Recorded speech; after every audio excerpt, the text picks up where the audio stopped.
Welcome. If you can hear me, you can send me a thumbs up or something like that. I'm afraid this is going to be a one-way communication, really.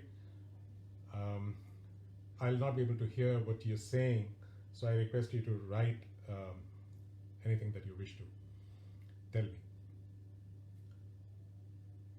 Thanks for joining in early. Another interesting thing that I learned while setting this up, and this is my first session. Thank you, SMP.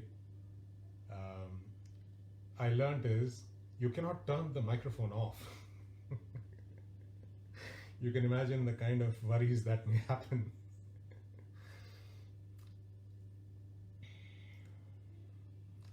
Hey Bhupinder, so nice to see you here.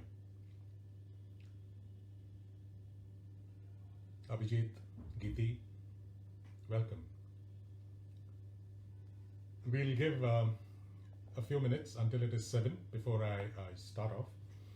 I hope you have your calendar clear for a while. It's tentatively planned for about an hour, and let's see how it goes. Hey Abhijit, good to see you here.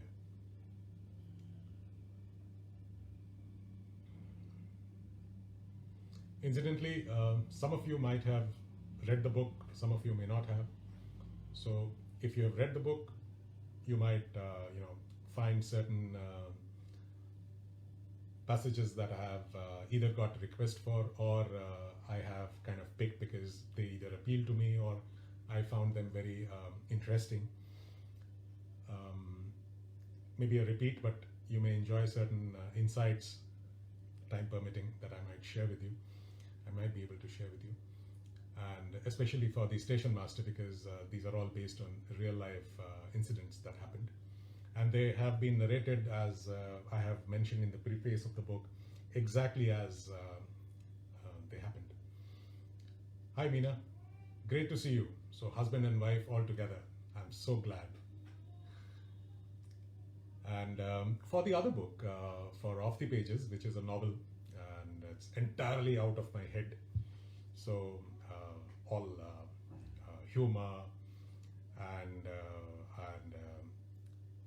action, adventure, this kind of stuff. So I've picked a few of those passages which I thought may interest, and I have got another, I think 2 requests for the station master. I think I've got 3 requests, and for the other, either 3 or 2 requests.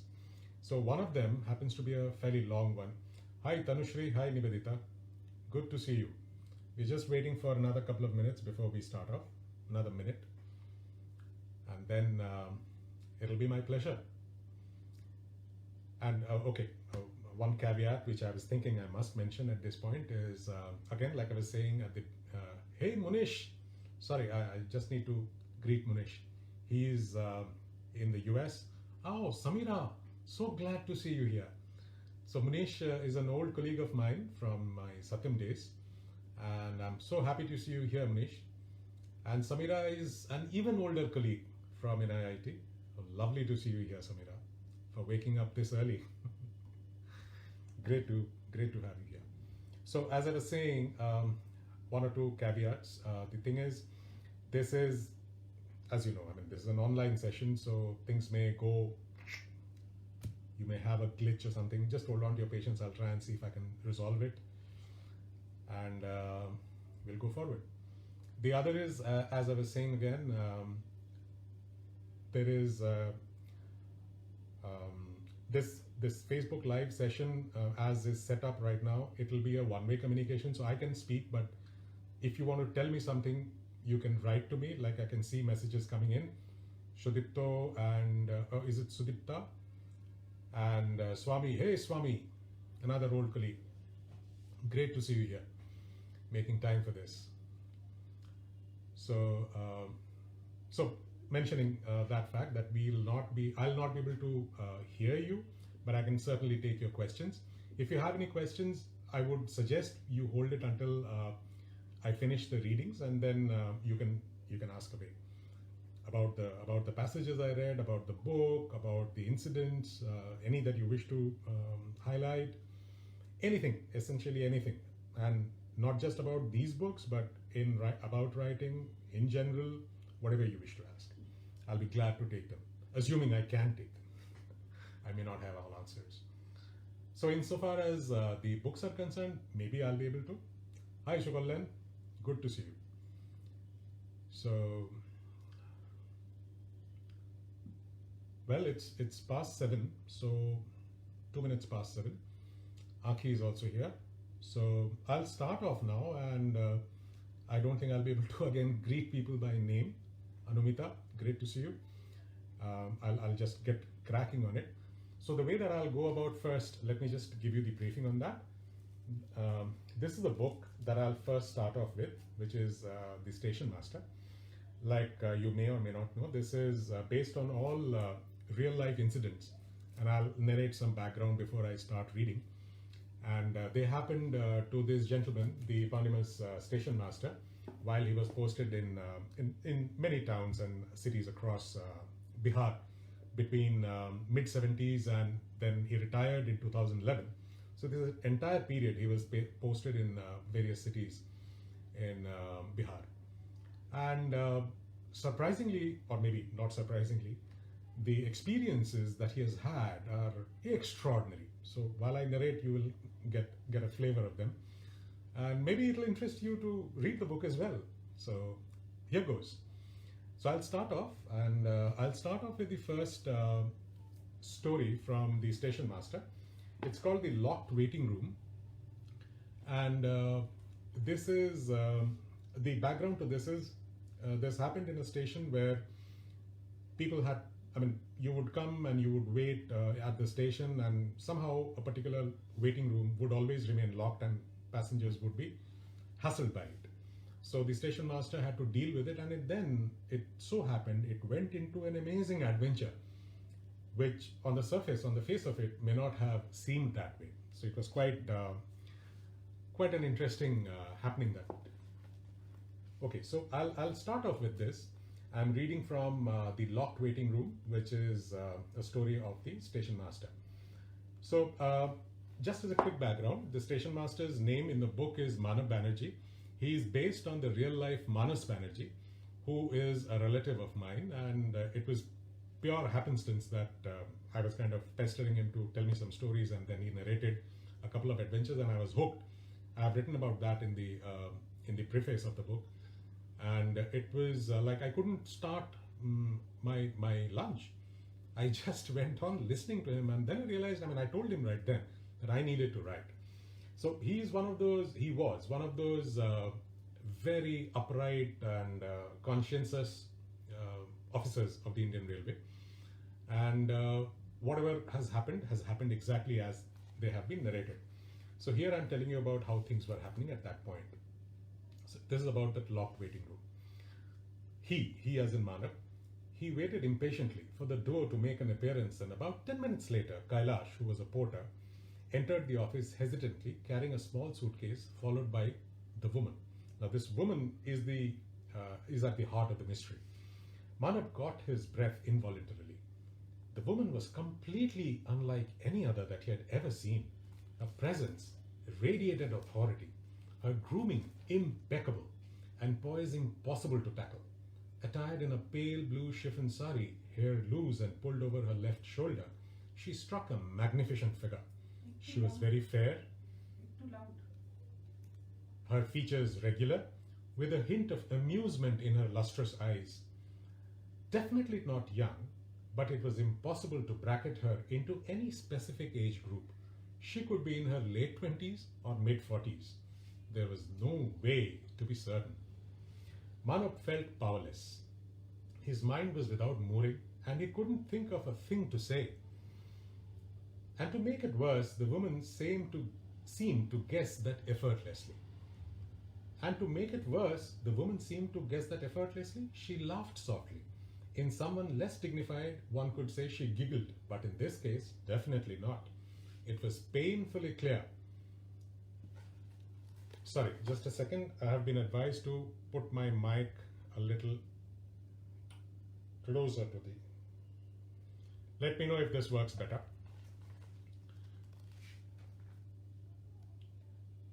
Can you hear me now? Is it better?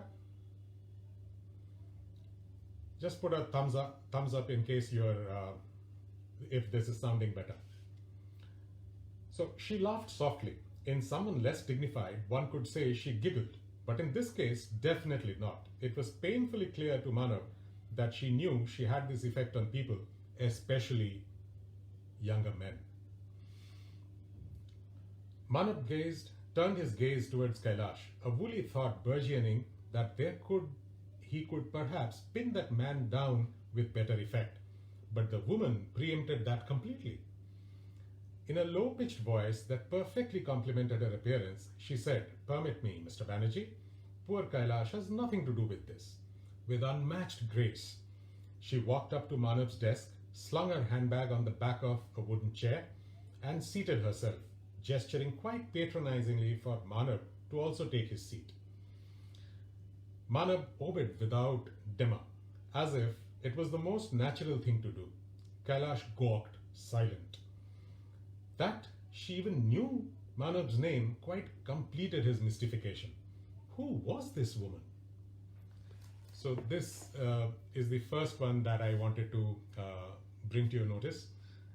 And so how this story turned out goes on into the greater details, as it turned out that this woman was actually in some kind of business that was not very easy to deal with, and Manav had to actually overcome a lot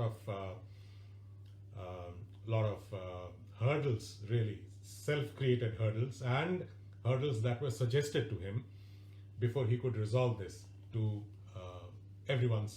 his personal satisfaction particularly. This is the first one. Then the next one is actually is something that I had selected, but then somebody requested for this particular passage to be read. So they are contiguous passages. So it will be a little long in the sense that I had selected a section and then the request came, which was in succession to that. So together it'll take about 4.5 to 5 minutes. So let me get on with it. And as a quick background, like I did in the previous one, this is a story which is titled Murda Jaga, literally in that sense. And Murda Jaga, as the name suggests, is the dead body has come alive. So it's a rather non-serious event that Manav Banerjee dealt with. And it was his Karsazi, basically. It was his idea and how he did that. So essentially, there is a drunkard named Mukund, and he's sozzled. He has not turned up for his guard duty on the train that he was assigned. And then what happens? So this is essentially what had happened towards the end of the story. So as you listen, you will realize what had transpired. So on to Murda Jaga then. As the people passed, the white shrouded body attracted attention. Most did a quick, cursory, one-handed forehead and chest taps in acknowledgement and uttered a brief prayer under the breath. But a few went up and dropped a few coins on or around what they believed was a dead body. As the dawn broke, the traffic built up and the coin collection started to pick up pace. The curious ones hung around, sipping a steaming cup of tea and gossiping. Soon, a scattered group had assembled. The question raging across them was on the identity of the person. The inevitable knowledgeable one sprang up, each more vociferous than the other with his opinion. We know how opinionated we are. "Arey, I know who this is." The speaker was an oldish man, unshaven, clearly out for his morning ablutions, but distracted by this unusual occurrence. The others around him looked curiously at him, a few urging him to reveal all. Yes, I know. You know that Shamlal? Arey, that vegetable seller across the street. Don't you know?" The others looked at each other, unsure but eager for the delicious gossip. They urged the speaker on. "I know it is him. I tell you, I saw him yesterday." He looked around, pausing cleverly, drawing out the interest of his audience, then went on, hurrying a little, when he saw a couple of his listeners losing interest and looking away at another group. "I saw him yesterday, and he looked very ill. It must be him," he concluded importantly. One of the younger men snorted, Kya chacha? So Shamlal decided to die, lie down here, and covered himself with that sheet, huh? And also placed those flowers, huh? As the others started to guffaw, the knowledgeable one stomped off angrily, muttering they would all come running to him when he was proved right. This group then dispersed, some members merging with the other groups. In another group, the knowledgeable one proclaimed the dead person was a rickshaw puller who had been suffering from tuberculosis. He then went into much description of the suffering, the grim pathos of his family, and so on, until someone asked him how did he know so much. Then his narration went into a kind of terminal decline, and the people around drifted away. However much the people stood around and speculated outrageously, no one dared to actually check the identity out by simply lifting the sheet. They balked at that, superstition uppermost in their minds. Other people continued to drop coins there, the collection quite substantial by then and continuing to grow. And this part I had selected, and the next section is what was recommended by a certain person. The first ripple in the till then smooth situation occurred a little after 600 hours. Now, this book, in an aside, let me tell you, this book I have used the railway time pattern, which is to mention hours as in 600, 1200, 1500, 2400, like that. So it is essentially the way that the time is denoted in the railways. So that's what, it was 6 o'clock in the morning. It was bright by then, huddles of people still around, speculation rife, when suddenly Mukund is the guy who was lying under the sheet. You remember that? It wasn't much audible in the open when suddenly Mukund groaned. Sorry, I missed that. Sorry. It wasn't much audible in the open, though the few who were nearest did hear that and couldn't place its source. One or two looked at the cover form and were about to look away when all hell broke loose. Mukund raised a hand to scratch his belly. The people looked on in horror, their attention drawn by a few coins tinkling on the road when Mukund moved his arm. They watched the hand scratch the belly, then flop down again, but this time it came loose from under the sheet and hung over the edge of the lower platform, fingers curved but still.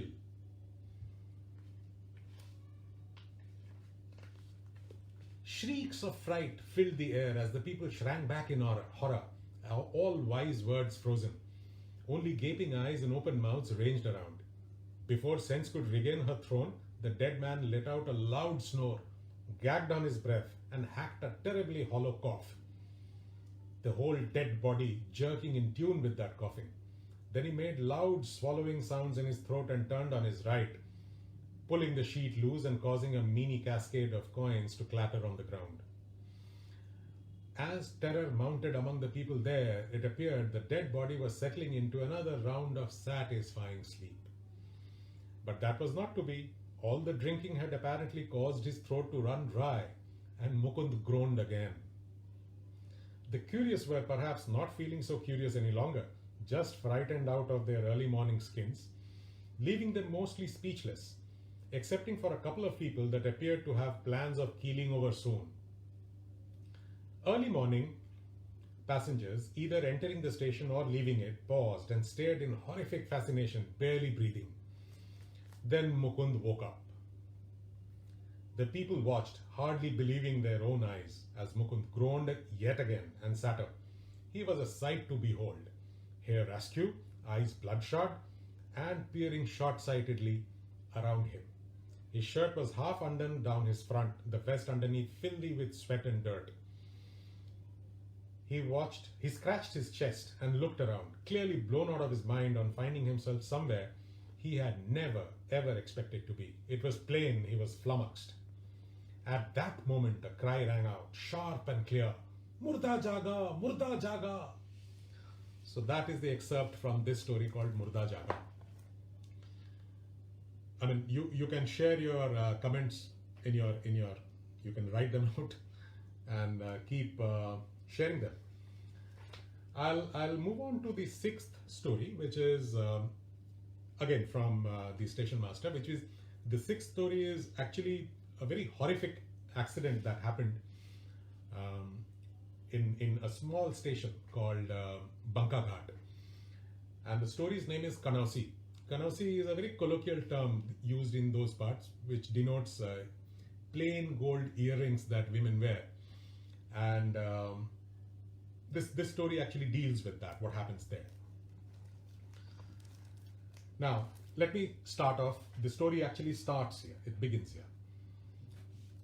The train curved into a turn, causing the wind to howl in through the open door of the third-class sleeper coach. The June sun was as pitiless as ever, the dry heat of May slowly giving way to humidity, though rain was still weeks away. The rushing wind was thus a pleasure against the skin and a special relief for the spry but old woman squatting by the door. Imarti Devi, for that was the old woman's name, kept mumbling to herself, more in anxiety than anything else. The business of alighting in time always terrified her. She couldn't read, her eyes were not what they had been a few years ago, and she had her bundles to get off too. She had to depend on her recognizing the station based on familiarity. And yes, that bench on the platform that had lost half its backrest to the rigors of time and the not so kindly treatment of its users. She had boarded the train at Kyul. After missing the passenger train, she usually took back to her home from near the hamlet of Banka Ghat. The coach she had boarded was different this time, she noticed. Less crowded and people actually lying down in bunks. But she didn't pay attention, her mind on her twin worries. Her need to get off at her station within time, and her cantankerous son, who she would need to deal with once back home. She kept to herself, studiously avoiding eye contact with any passenger who boarded after her, trying to squeeze herself into a corner. She certainly had the experience of being shooed off trains and prayed she wouldn't have to fend off some TTE. TTE are the traveling ticket examiners. The stop had been only for a couple of minutes, and the train had soon started gathering speed. Things quietened down, no TTE appeared. God certainly appeared to be smiling. She arranged her bundles and settled down to wait for a station to come by in a few hours. Imarti Devi squinted out of the door after a little while has passed, both hands gripping the handrails. Ah, there were the familiar structures of a station ahead. The curve the train had just taken. Those must be at Banka Ghat. She glanced around her inside the coach. All was quiet. No one bothered to look her way. All the better. She gathered up her bundles, still grumbling under her breath in anxiety, and returned to the door. The train should start slowing down any moment now. Only it didn't. The train whistled briskly, long and shrill, breaking through her thoughts. Imarti Devi was confused. Then, as the train continued to rush on, panic set in. The train was not stopping. What was she to do? The rushing structures of the station came closer and closer and flashed by. In her panic, she missed the half-broken bench on the platform, faithfully confirming it was indeed Banka Ghat going past. The guard at the station waved his green flag, but Imarti Devi noticed nothing. Sheer panic froze her. The train whizzed past, the train implacable in its onward rush, whistles confirming intent of that. Imarti Devi snapped out of her daze with a start. She had to do something. She clutched her bundles and jumped. So this is the excerpt I wanted to read. Obviously, this jump results in some accident, and then the rest of the issues transpire, which is where Manav is,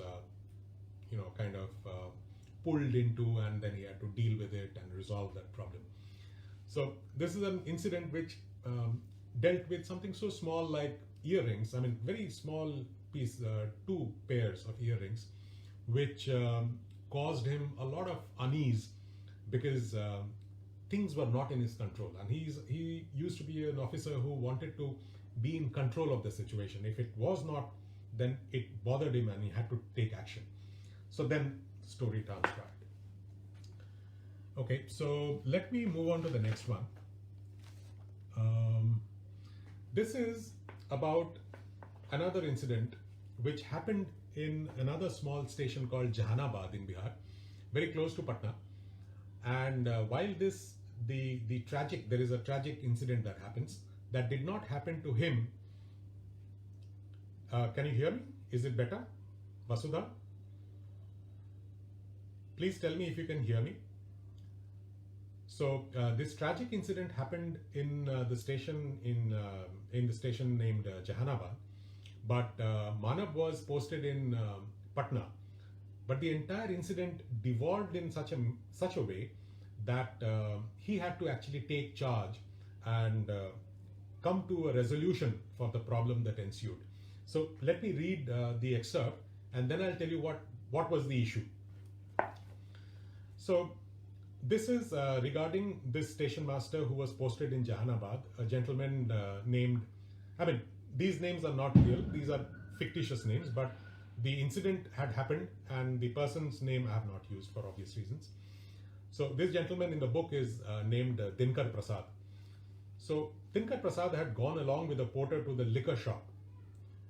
Okay, so the background is Jahanabad station was surrounded by 4 liquor shops, and the station used to be plagued by drunken people coming in at all hours of the day, causing a lot of problems at the station. So people complained, and however, no action had been taken. And Dinkar Prasad was recently posted to that station, and again, being one of those very sincere officers, he wanted to clear that up. So he decided to meet with every liquor shop owner and get that done. So this is what he's doing. He had gone along with a porter to the liquor shop and requested to meet the Malik, one of the liquor shops. Such a request was unheard of, and the surprise probably caused a burly, unshaven lunk of a man in a surprisingly clean white shirt to come out. In barely understandable diction, the man asked, "What do you want?" So Dinkar says, "I'm Dinkar Prasad, the station master at Jahanabad station, newly posted here. I have a request for you, please."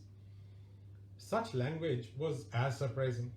After goggling for a bit, the burly guy, probably lacking the support of the roof of his mouth, tried his hand at reply. "What's it?" It sounded to Dinkar that surprise had spurred the words out. Dinkar slowed down his own speech. "I have a request," he said. The lunk made a noise in his throat that could have been a gentle request to make the request, or at least that is how Dinkar decided to take it. "I request you to," he says, "I request you to please move your liquor shack to some location far from the station. The drunken people create a lot of problems for us and the passengers. This will end if you can please move." There was a momentary silence. The man stared, incomprehension oozing from every pore. Then he stomped off inside, shaking his hand in Dinkar's face. Dinkar stood a while longer, irresolute, wondering if he should stand there longer or return.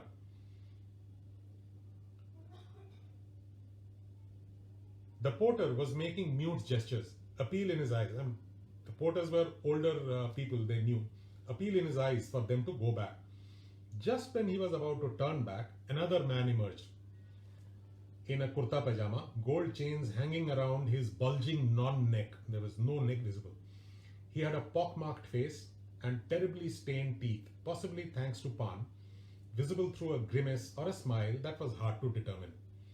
He stood close in front of Dinkar with his feet planted far apart, arms folded across his chest. "What are you saying, station master?" Dinkar made his request again, more politely. The man listened, his eyes unblinking. Then he spoke. "Can't be done. This is my business and it will remain here. Don't worry your head about these things, station master. You will get used to it. Aadat pad jayegi." With that, he just turned around and went back in. Dinkar stood, nonplussed. Then he too returned to his office. Mission unaccomplished. While there may be a touch of the comic in this, it was hardly comic what the follow-up events were. Dinkar was shot dead in his home. And because he was not on duty, Indian Railways was not in a position to offer compensation. I mean, that is the rule. You have to be on duty for compensation to be really given by the railways. That's the rule. However, the station masters of that zone, they decided that he deserved it because he had done something for Indian Railways. It didn't matter if he was on duty or not. So they had to take some action to ensure that some compensation was made available to the survivors, his wife, and he had a son, and so on. The rest of the story actually forms on what the action these group of men, and in an unprecedented move. I'm just telling you these because these are very. I found them very heart touching. There are two main unions for the non-officer cadre, and they actually came together, always antagonistic, but they actually came together for this event, and they put their weight behind the claims that they wanted to make with the railways. And then the story carries on. And the last excerpt that I'll read from the station master is, this is again a request I received from a gentleman named Salim. I don't know if he has joined. This is from the last story. It's called The Hoarding, where, again, as a little background, the hoarding actually refers to, this happened in the station in Patna, which is now called Rajendra Nagar. There is a Patna Junction station, and then there is a Rajendra Nagar station, which came up later in 2006. So 5 or 6 it came up. And no, sorry, it came up in 2003. And Manav Banerjee was posted there in 2005 for 1 year, and then he came back again. He retired from that station. So, so as I was saying, so in this station, there was a hoarding on top of the station, which in a storm fell. And when it fell, there was a huge storm at the station. And when it fell, it actually fell on an auto that was parked there at the night, where the driver was also sleeping inside. When the hoarding fell, it hit that auto, and then a major issue happened. So again, being he was the station superintendent at that time, and being responsible for his station, one of the main things which I found out while researching these stories is that the responsibility of the station, while there is the RPF which guards, there are two different types of police forces which are stationed at Indian Railways stations and properties. One is the Railway Protection Force, the other is the GRP. So while these personnel are there and they can protect the station, but if there is a crowd, there is a rabid crowd outside, it is very difficult to really prevent that crowd from turning into a mob which is set upon disaster or set upon destruction. And that is what was feared by Manav. So he had to take action. And here, one of the things that was really going against him was the presence of a small-time politician who was linked to the main leader of the party. As I go along, you probably will be able to guess. I cannot name names for obvious reasons, but very famous or infamous, as you might want to say, politician. So this gentleman, this politician, the slimy little fellow who was there at the station, he called himself Chote Bhaiya. So Chote Bhaiya was causing a lot of problem. He was trying to instigate people. So Manav had to tackle that. So here, I'll start reading the excerpt. The crowd was perhaps no more than 30 outside the station, but they were very raucous. A few slogans rending the air, demanding compensation, and a few stray curses. Manav stood there and spotted the pesky politician, whose name was Sahai, who was working with great enthusiasm amongst the people. He also saw Biresh's family. Biresh was the victim. Family members there, surrounded by a few who appeared to be offering exaggerated sympathy, as you might have noticed, up to nefarious means. Manav walked up to Nayak. Nayak was a police person. Nayak first, and spoke quietly in his ear, telling him to post a few men near them, and then walked up to Sahai, touching him on his elbow. The man turned, surprise flashing in his eyes, but quickly morphing into a leer now that he had a death to play with. You can see what happens. Master, he said. He seemed to have dispensed with even the prefix station from his usual tirade opener. Whenever he would start a tirade, he would start with station master, and he could make it sound like a gali. Master, now you will see the power of Chote Bhaiya, he gloated. Manav leaned close. I have spoken to Bade Bhaiya. I suggest you leave here, else shut up and stay back. You get me? Chote Bhaiya blanched at the implication of that other epithet. His eyes were struck with fear and he visibly shrank. While Manav was bluffing about having spoken to their main leader, who he referred to as Bade Bhaiya, to their main leader, it was true that he knew him. And more importantly, the leader was rather fond of Manav, which is also true, incidentally. Manav closely observed this change. He pointed back over his shoulder towards the entrance of the lobby, farthest from the crowd assembled at the portico. He went there, slowly, licked. Then Manav squared his shoulders, raised his voice, pushing back his exhaustion. He was exhausted. Please listen, all of you, please listen. He paused for some quiet. Then, when things seemed a mite quieter, he continued. How he dealt with the crowd and how he managed to deal with them. So essentially that is what the excerpt I wanted to read for the station master. You can, I'm more or less keeping to time. Just let me know in case you can post your questions or any other point that you would like to talk about. I would love to take it at the end, like I was saying. So I don't think we have the time. I have the time to really pause and chat however much I may wish to. You might have already plans from 8 o'clock onwards, so I don't want to keep you. Although I'm free, I can carry on much longer. You just have to tell me.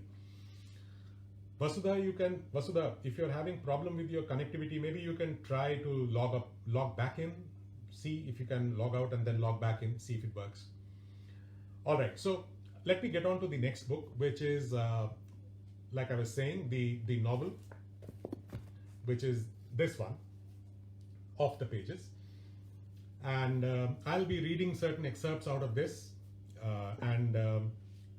Like I was telling you, this book is entirely fiction. And I started, just as an anecdote, let me tell you, this book I had started, the first few pages I wrote back in 1998 when my son was barely 4. I had just, even before going to Dhaka, where I was posted from 98 onwards. But then I didn't even have a plot. I just wanted to write something funny, so I wrote that. But then later on, much later, I kind of picked up the threads and I started rewriting back in, I think 2007 or 8, I restarted writing actually. And that is when I actually developed a plot. So between 2009 and 10 is where I wrote almost 50% of the book. And then I couldn't complete it until 2018 February, when I actually completed it. I gave up my job and I started writing, as you might guys know. And then after I completed Station Master and it was printed, this was the next thing that I picked up. And I completed this in February 2019. Anyway, much water has flown since then, and when I completed it, I couldn't wait for it to see it in print, and I went through with Amazon KDP. And this is the paperback edition of the Amazon KDP. However, at the absolute end, I realized that Amazon KDP does not publish paperback editions in India. I was devastated. And I didn't know what to do. So I really was unhappy. And however, this was available in the US and this was available everywhere else on earth excepting India. Ebooks were available everywhere. Now this edition is the author's copy. I got it from the US, but this was then picked up by a publisher, Bigfoot, which came out with this edition, which is the paperback edition in India. So basically the same book, only the international edition, paperback edition is this. It still is this edition. So let me begin with this, and let me also tell you a little bit background of this. The background is essentially this is about an author who writes 2 different series. One is a crime series where he has a detective, an agent of action, a kind of crossbreed of James Bond and one of those various private detectives like Sherlock Holmes and all that, but not necessarily a very cerebral guy. A guy who's more, more attuned to action rather than brains, not brains, but brawn, more bronze than brain. So this is the character called Tej Singh, which is the detective series that this author writes. The author's name is Dev Narayan. He writes this, and because he got bored with that, he also started writing a romance series. If you remember those Mills and Boon kind of stories, outlandish romantic stories. I mean, I call them outlandish because my mom used to read and I used to laugh reading them, because they all seem to have the same kind of plot, much like the pulp fiction of action fiction as well. So anyway, so he writes these two series. One fine day, what happens is Tej Singh comes to life and he meets Dev Narayan with a bunch of problems he has. And then the action begins, really. Not just that, the figures from the romance series are also alive. Now, this fellow Tej Singh is in love with a girl from the romance series. So, you see, major confusion. And he wants Dev Narayan, the author, to solve his love life as well. Not just that, also stop his life becoming miserable, because Gomes, who's the arch villain, much like Moriarty in Sherlock Holmes, and a funnier version of that, because he would make his life miserable. So he wanted Gomes gone, arrested, done, so he could so Tej Singh could lead a peaceful life. So that is basically what happens in this story. So obviously Dev Narayan does not believe him, but as things transpire, it reaches a point where he realizes that Tej Singh is really Tej Singh as he is written. So here goes. Let me read this section out.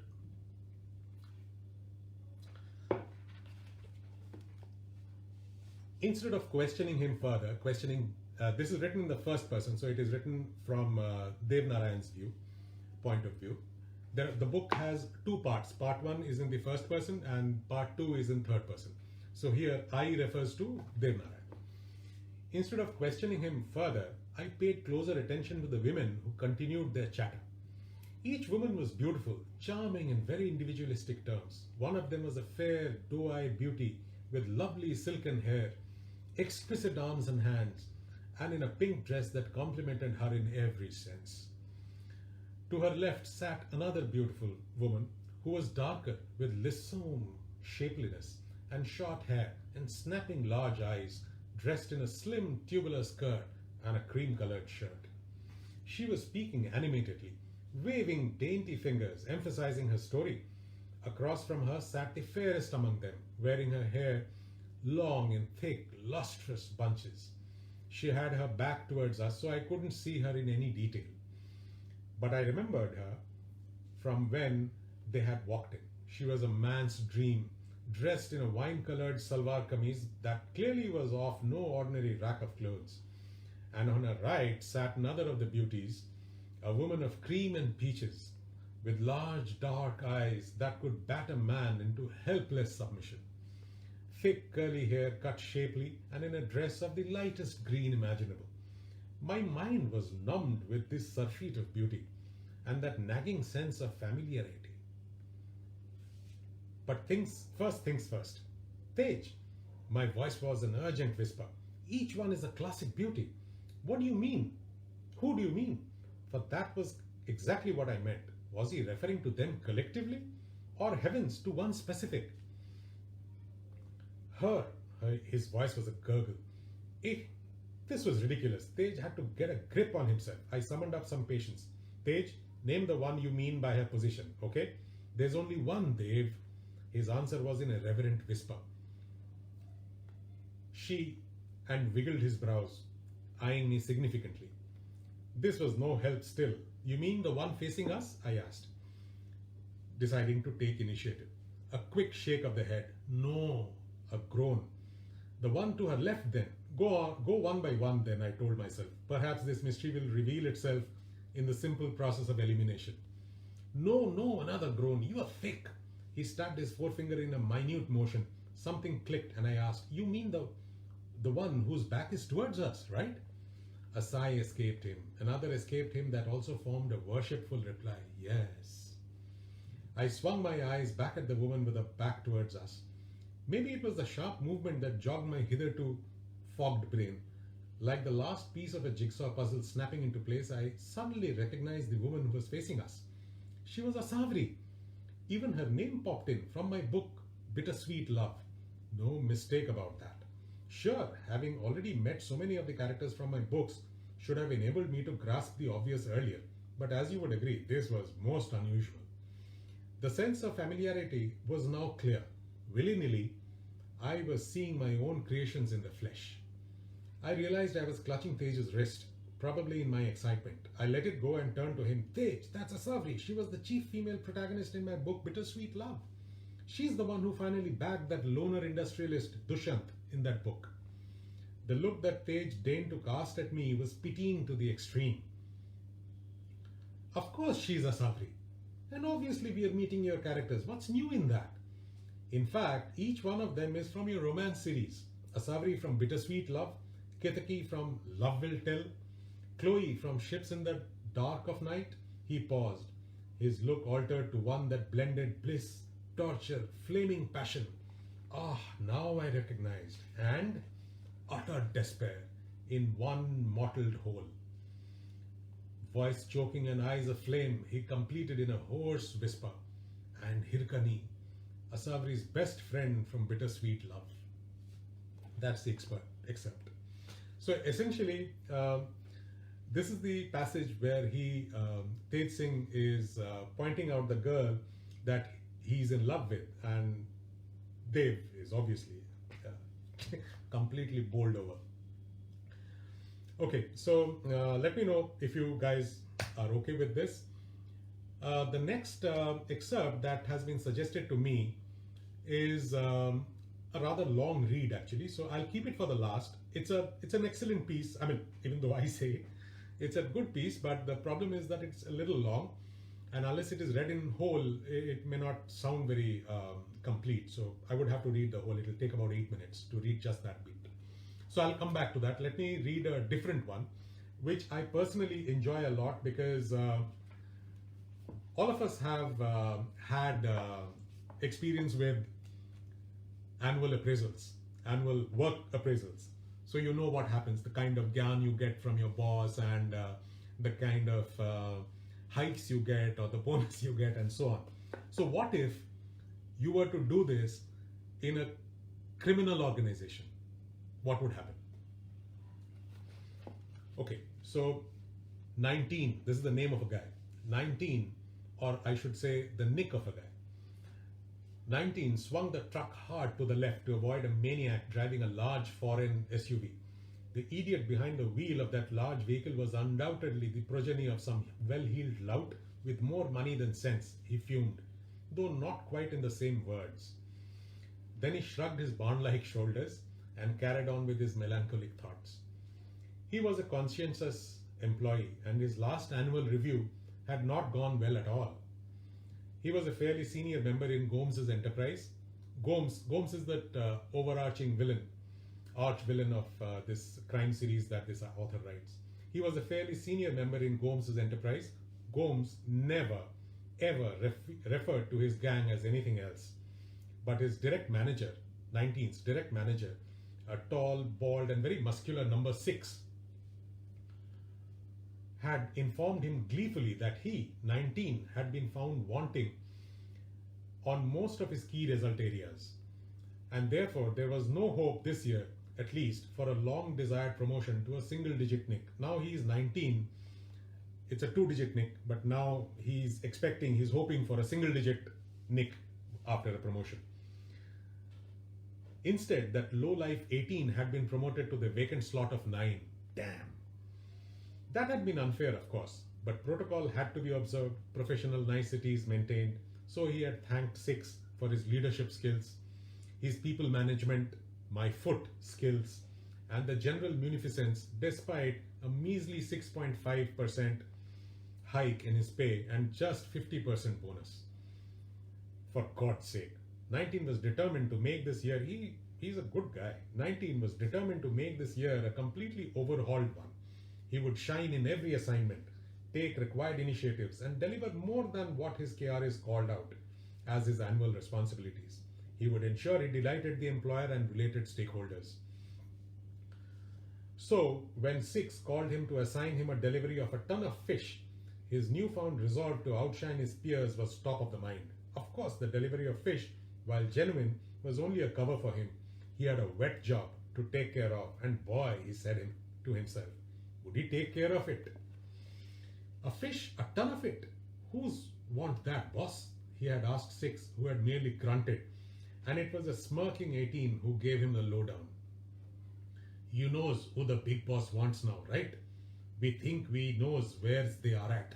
A local here rang the bell on that, and another one at a market picked up on the order for a ton of fish to be delivered to the same Addy. 11 did a silk job on the driver, and Hughes replaced that guy. You deliver fish, knock those two smartasses off, and no one's the wiser while you get it going. Got it? So these two smartasses are of course Dev and Tej, who Gomes wants dead. 18, no, 9 now shoved a dirty twist of paper into his hand. Address, he leered. And that was that. So he collected the tools of his trade, weighed his options, packed his stiletto carefully, but took his pistol nevertheless. He had no idea of the lay of the land, but meant to play it by his rather large cauliflower ears. If it was crowded or people were about, he would use the stiletto. Else he fancied his chances with the pistol. His mind was not complicated and tended to think in simple, straight terms. It did not quite occur to him to formulate strategies, consider if-then situations, or make backup plans. If something unforeseen happened, and plenty did to him, he just tackled it the best way he knew how, use his considerable strength to bludgeon it into submission. Finesse he lacked. He was musing on Gomes's glowing expression on his face and consequent largesse when the Chhatarpur metro station swam into his ken. Gah! He had missed that left turn. Growling pleasantly under his breath, he made a U-turn a bit later and then turned into the dark, narrow road that led to the farmhouse. So that's the excerpt. I had a ball writing about this appraisal thing. So if you have some angst about it, you can talk about that. Then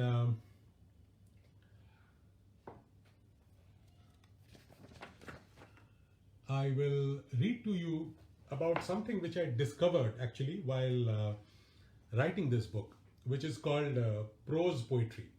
Now, prose poetry is something which I had no clue of. There is something called prose poetry, and I said, this has potential for some good fun. So let me kind of write something about that. Maybe this will keep my mic a little more straight. Let me know if this is any worse or better. So, if you guys have read Wodehouse, you might see some, flashes of similarity. Some similarity with certain scenes. I have not tried to really copy him, but take inspiration. Every plagiarizer says that, but nevertheless. P.G. Wodehouse is my idol, and he in fact is one half of the dedication that I had made this book to. One is for my mother, who was actually the person who gave me the bug for writing.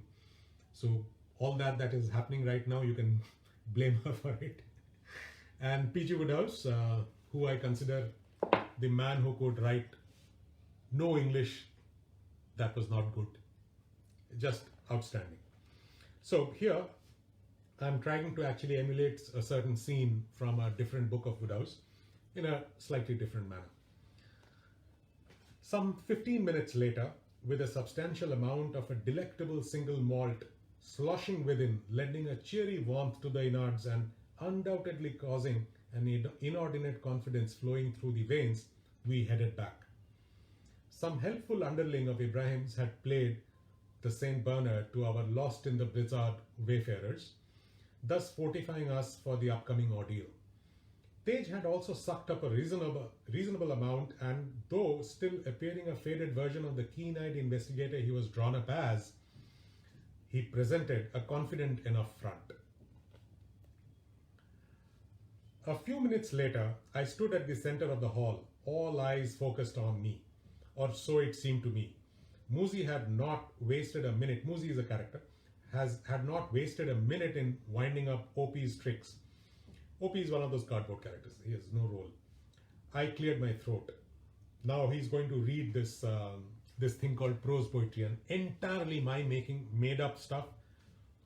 Obviously, not a patch on the real thing, but I had fun. So here goes. City roads. I call this city roads, I announced.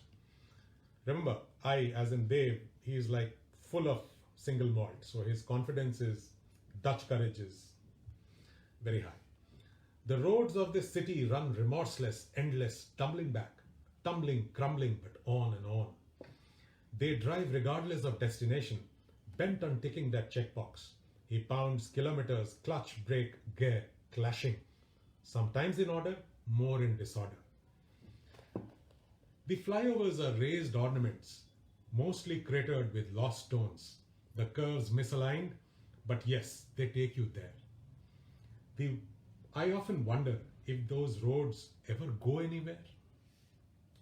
The utter silence told me it had really not got through for anyone. This, of course, indicated a very high chance of it being accepted. I shrugged with an expression of smug superiority. Muzi caught on and started clapping, and the rest of the gang picked up thunderously in complete bewilderment. This is happening in a hall where there are many people. My old pal, a genuine poet, my old pal, he of the Dirge of the Desolate, some poem this fellow had written, Dirge of the Desolate, spoke up, diffidence personified. Mr. Yajat, they are they are incognito. They have taken on assumed names, as happened in Woodhouse's books. Mr. Yajat, I gave a benign smile. Could you please share another one of your gems? Was it testing me? But the whiskey was holding up very well. Certainly. I had no clue what I would spout next, but the liquid courage was making me feel mentally muscular. This I call skyline. It goes thus. That emptiness could spin words was unknown to me till then. And now he begins. The skyline of this city is like the dentures of an old man. Half-broken teeth, some rotted to the root, most broken midway, expressing keen need to be mended. Fetid, murky, filthy, yet servicing the needs of the owners. Chewing up in millions, regurgitating much, spitting, swallowing half-eaten morsels stuck in between. Moonlight shines like the dentist's torch, lighting up some teeth, darkening others.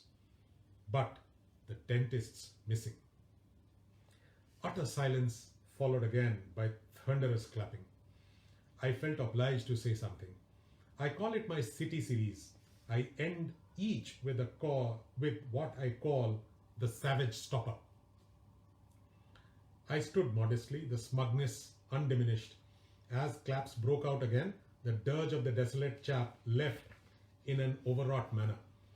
Tej seemed to have a look of awe on his face, while most others were at least puzzled if these qualified to be called poetry of any manner.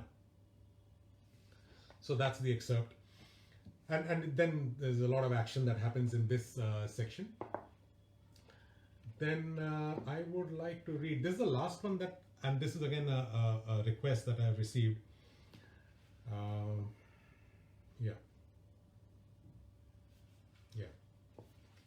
This is in the latter, towards the latter half, actually towards the end of the book, and it deals with Gomes personally. So, let me read on. Almost 50 kilometers east of the farmhouse, Gomes had already awakened and was promptly cheered by the view outside. Sunny, clear, the leaves of the trees still. It appeared the start of the day augured well for his plans. He tested his voice. He had had a choked throat, So now he's testing his voice. Ooh, ha, ha, ha. Clear as a bell. He rubbed his hands in glee. Minus, he roared. His voice didn't falter, stayed true. He picked up his megaphone, parked as always beside his bed. One of his idiosyncrasies is he would use a megaphone to speak even normally.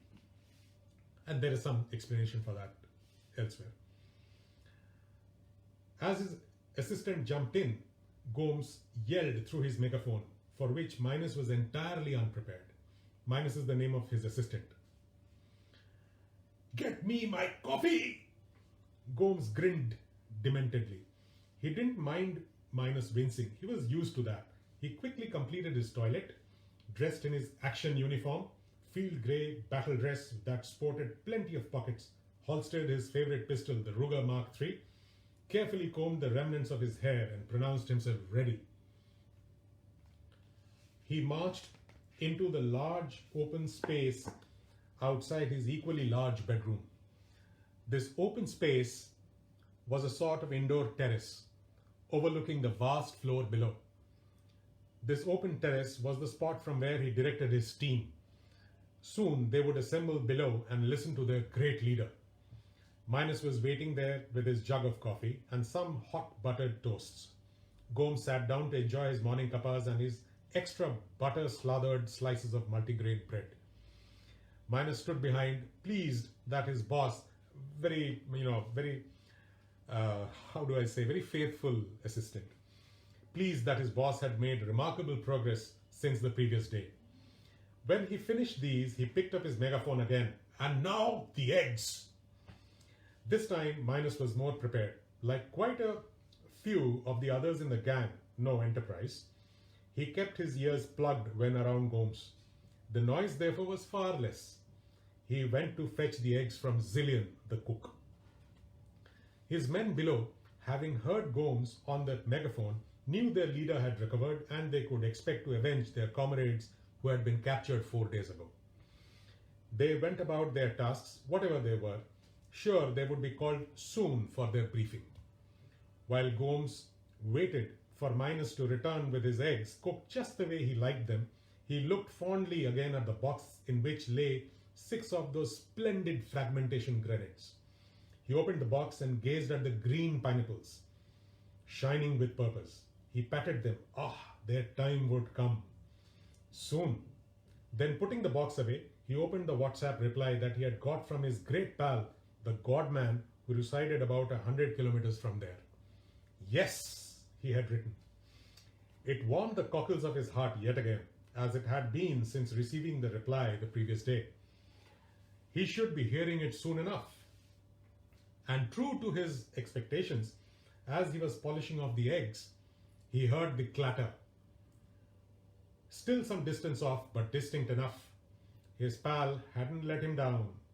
He finished his meal hurriedly and rose with the megaphone in hand, the clatter in the background increasing in din. Men, he cried.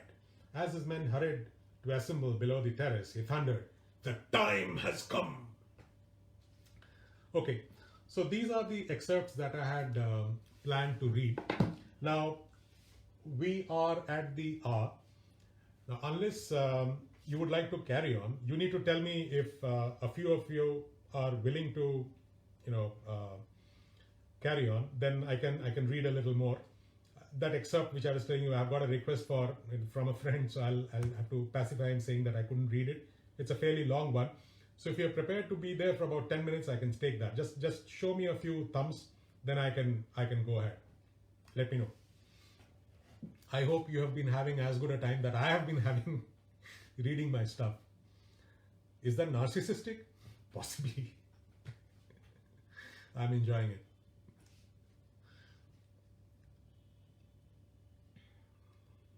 Yeah, do you want me to carry on?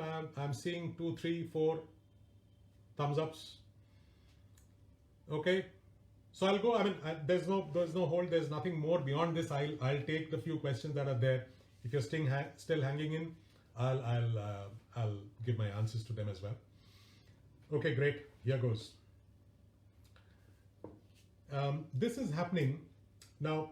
Understand that we're going back to the same, the off the pages. Now, this guy is in love with this girl, but he has not, in all the time that he has loved her, he has not even spoken a line to that girl. So Dave is like astonished. How on earth can you love someone and not even talk to that object of desire? So I don't mean objectification. I just mean that person. Now, so Dave has hashed a plan so that Tej and this girl whose name is Hirkani, they will interact, and he has a plan by which he wants to create sympathy for Tej and create a soft corner. So here goes. Don't forget to take the puppy, I said. Tej scooped up the puppy from the rear seat where the fellow had been nibbling on his biscuits and hurried away. And I, revving the car, swung out and proceeded towards where Tej had sprinted with the puppy in his hands. 50 meters and I braked hard. The tires squealed and I stopped the car diagonally across the road, completely blocking it. Just one lane and he blocked it. As the little blue Maruti, in which Hirkani was coming, as the little blue Maruti trundled around the corner of the curve, Tej bent in front of my car and then straightened rather dramatically, holding the puppy high over his head. The frozen tableau was enough for anyone to make out that good old Tej had rescued an innocent puppy from beneath the wheels of an uncaring motorist, quite aimed at melting the heart of a sensitive soul like Hirkani. Again, if you read Wodehouse, you will know Hirkani is modeled on a certain character who thinks the stars are the gods' daisy chain. The scene over the next few minutes unfolded as if I had scripted it, and I had scripted it. The Maruti squealed to a stop and Hirkani was out of her car within the next minute. I had stepped out of my car as well, and Tej had rounded on me and, as directed, started hurling abuse at me. And the puppy was mewling piteously. Tej had not forgotten to pinch it surreptitiously. How can you be so cruel? What an uncaring chap you are. Oaf! He paused to make some soothing sounds at the puppy before picking up the thread again at abusing me. She's almost here, I whispered, this while gesticulating with my hands, clearly annoyed at the interruption in my drive. Hirkani was now only a few feet away. I was playing the bad cop in this little drama, willing to be vilified to let love's young dream bloom. Listen, the puppy jumped out on the road quite suddenly and I couldn't avoid hitting it. But it isn't dead, so quit shouting. Hirkani was now standing next to Tej, arms akimbo, eyes ablaze. I had to admit, she looked quite an eyeful and indeed had made good use of those rather large specimens to quickly size up the situation and reach a decision. I was the guilty party, Tej was the hero. I have to say, Tej was doing his bit pretty acceptably, applying himself with gusto. You have broken its leg. That's what you have done, you murderous brute.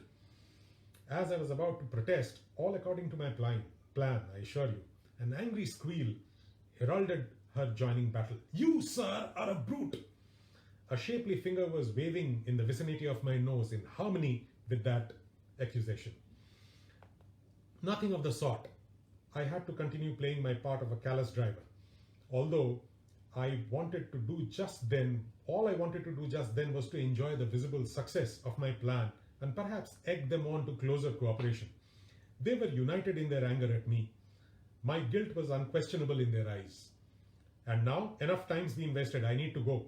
Hirkani ignored me. She had turned to focus attention entirely at the puppy that was still mewling in Tej's arms.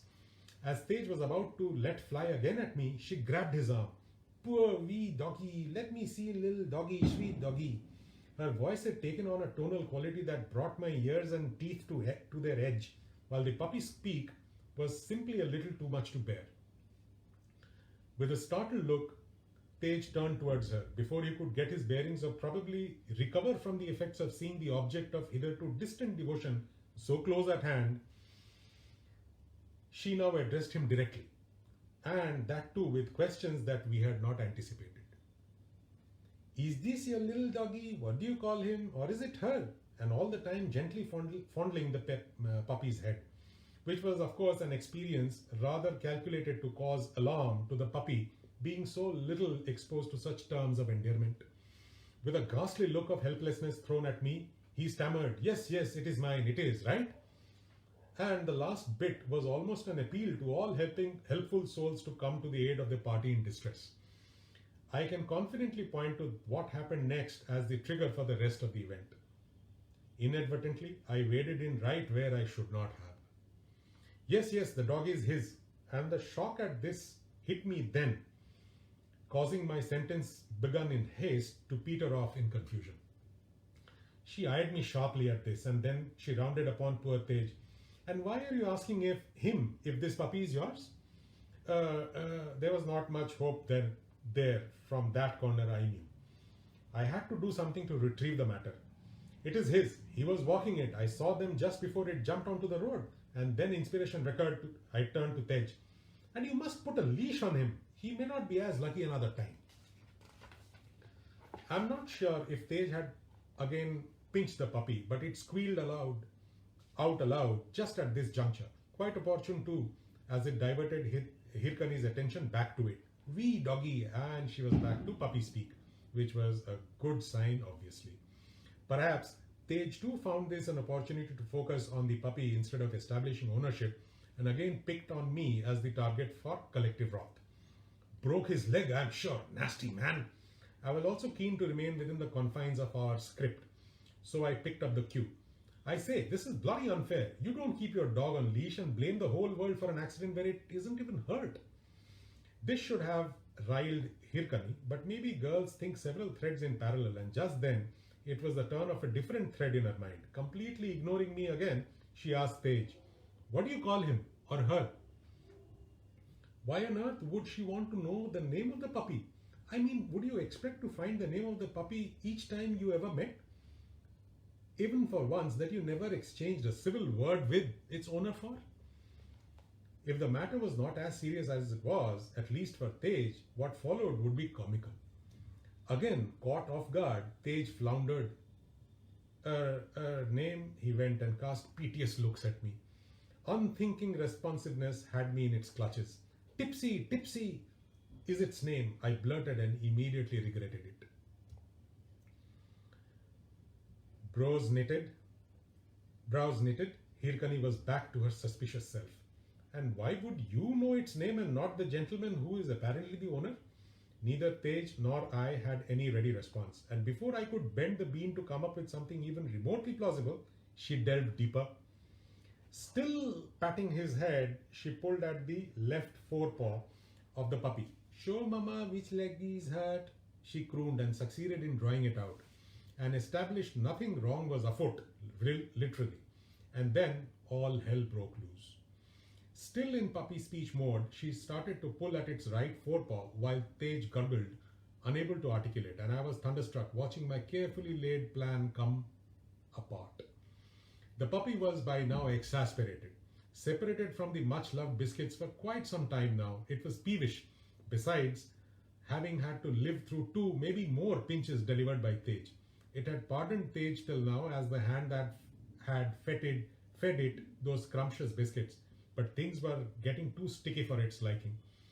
What with puppy speak, lack of nourishment in the form of the aforesaid biscuits, or to be precise, the lack thereof, and now gross violation of its personal space.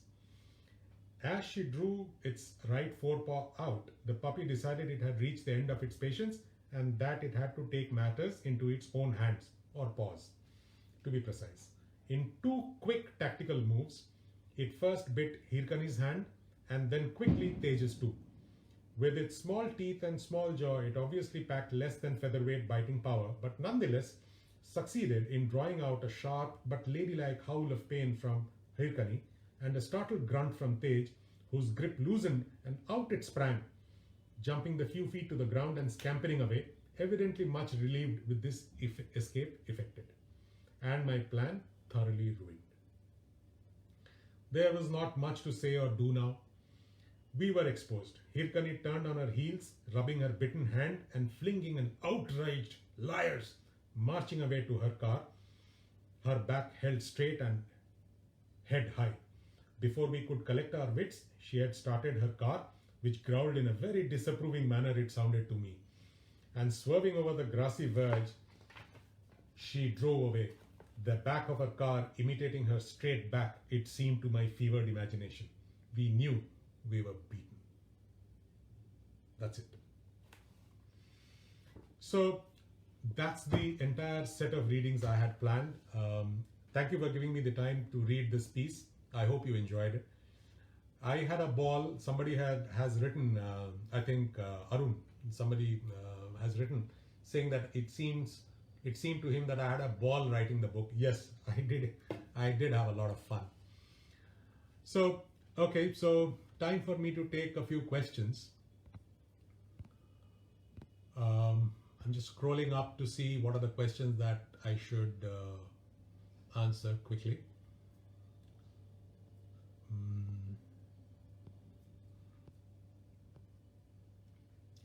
So there's something about voice. Yeah, Surita says the station master seems to be every reader's relative too. He's such a relatable character. Yeah. Okay. Shravan, Shravan is a wonderkind, by the way. Shravan is my friend Sundar's son. He has written a book called The Towers of Rajput. That's not the point. The point is he's 11 years old and he's written a book which is published. Make it a point to read that. It's a small one. Give it a shot. It's called The Towers of Rajput. Hi Arun. Arun is there. Thank you. I am looking for questions. Thank you. A lot of praise. Thank you so much. Samira says, can't wait to get the copies. Please do. And don't forget to write reviews. That's what keeps a writer going, really. Thank you. Wow, yeah, crystal clear imagery. Thank you so much. I love it when you say such things. Writers live for this. Okay. Can't see here the video. But Vasudha was having some problem.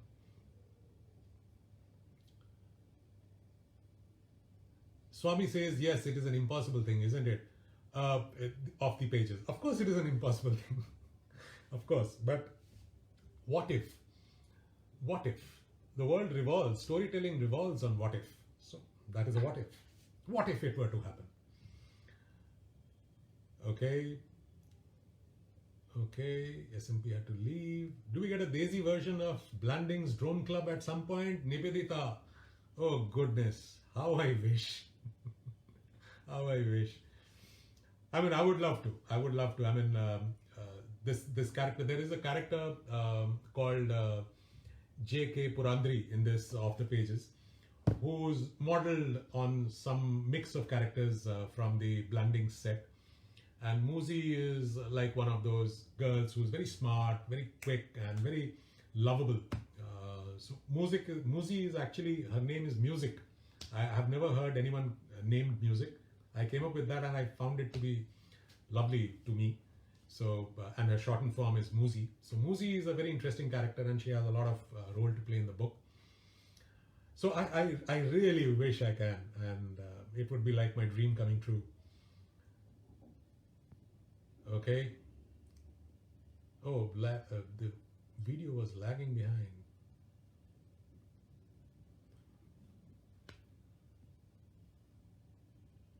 Munish said very kind things. All right, so, okay, no more questions I see.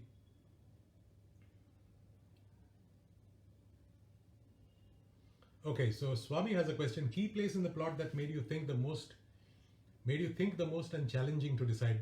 I don't know which book you're referring to. If you mean, because Station Master is really real life, so there was no plotting per se.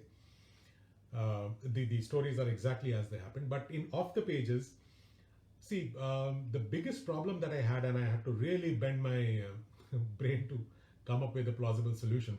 Plausible within the confines, once you have accepted the premise that's when you can accept the rest. So the biggest problem was to solve the problem that Tej had come to Dev with, that he wanted life free of Gomes and to be united with the girl he loves.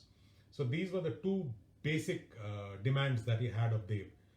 Now, my premise is based on the fact that because it's a series and because the author writes a book and then there is a gap of say 6 months before another book is published, what happens in these intervening 6 months? Because these characters are live and nobody is writing about them during that gap. So what is happening? They are leading their lives. Can they lead their lives? And that is when this fellow has fallen in love in between books period. That is, he has fallen in love with. So how can Dev find a solution for these problems? So that was the biggest challenge that I had to crack. And to my mind, I think within the premise, the solution works. But that is something that you have to tell me more about. And